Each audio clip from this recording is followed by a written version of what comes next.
I'll be more than happy to buy you a whiskey. Our loner replies, make that 2 whiskey. What brings a fine gentleman like you to this part of the world? The cowhand asked as he drowns his belly in free whiskey, and the gentleman placing his warded bundle of dollars in his hard pocket. I hear they're a sheriff. A dock sheriff. Me and him have some unfinished business. Where you from, stranger? The drunken cowhand asked our loner. From Virginia. Virginia, you say? What does a fine guy like you do in Virginia, the murder capital of the known world? The drunken cowhand inquisitively asked our loner. I am working on a new rebel alliance, calling it the CIA. Well geez, son, maybe you should tell me a story, the cowhand said as he motioned to the bartender for 1 more whiskey. Our loner pulls out another dollar and places on the bar for the bartender to collect. So stranger, what is this CIA you speak of? The drunken cowhand asked, peering through one drunk eye and one sober. It's a long story. Where will I find the sheriff? Our loner asked. Well, the sheriff's is 2 blocks down, you can't miss him,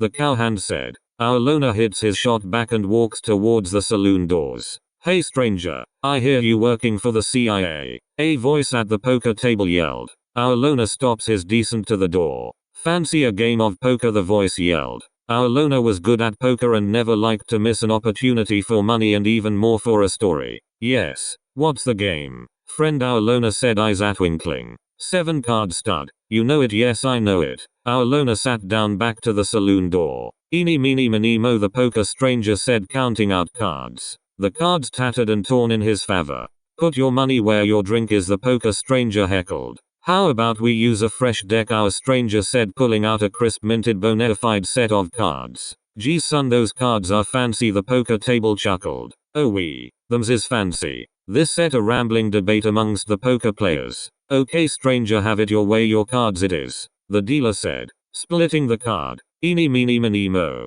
Card dealt. Eyes and their new fancy fresh set of cards. Ace ace ace ace. Our loner draws. You damn cheater. You marked your cards, the poker player angrily said, reaching for his poor man's gun. With the poker player's motion, our loner draws his gun. It glinted in spectacles off one of the other poker players. Geez, son, we don't want that kind of trouble, a player cowardly said. The poker player's gun shivered and went limp, like a floppy penis. Where is the sheriff? Our loner asked. The doc sat away, pointing out the door and down the street. Thank you, loner said, walking to the door. A single shot rang out, clipping our loner's dusty hat. He turns to confront the low-down back attacker. Leave, the bartender shouted as the music on the hard-worked piano stopped. Our loner, with his gun raised eye height, walks backwards toward the saloon door and out into the chalky hot air. Are you good, Agatha? Our loner says to his horse. I'm going to walk down the street. Watch me, he says to his horse. The sand beneath his boots crackle as his steps got closer to the sheriff doc's abode. There was a wanted poster of Our Lonely on a wall outside the telegraph office. It read, Lane, it's good that you are engaging so enthusiastically with the course. I just have to ask you to try and stick to the subject we're talking about, which here, for example, is Jane's story. If you are overflowing with things you want to write about, stories you want to tell, that's great, and I love to see that. But the place to do that is either when you are posting your own story in this forum, or in any of the optional forums at the bottom of the main page. I don't want you to stop you, or anyone, contributing. I'm just making it clear that when we are commenting on someone else's story, as we are here, that should be the focus of our contribution. He looked at the work, and walked in the telegraph office. Plagiarism, plagiarism, damn right plagiarism. The 2 young telegraph writers argue at a page of recently delivered text. Howdy stranger, can we help you? One of the telegraph men said. I'd like to send a message. The telegraph men cut our loner short. It's a telegraph, not a message. We deliver telegraphs. Send this message to Cambridge, our loner said, lighting another cigar. Attacking a CIA agent is a crime. All will feel the long wrath of CIA. That will be one sent a letter. You know stranger, the most people round here write is maybe 2, maybe 3. The other telegraph men nudge the other words. Then I guess it's your lucky day, our loner said, throwing his match to the ground and walked out into the street. Hey, you cannot throw matches near paper, the telegraph men yelled, stamping out the flame. Then piss on it, our loner through gritty teeth said. No one reads your shit anyway. The sheriff had been alerted of our loner's pending arrival and was ready for anything. Clink and clink, our loner's spar sounded on the sheriff's doorstep. Knock, knock.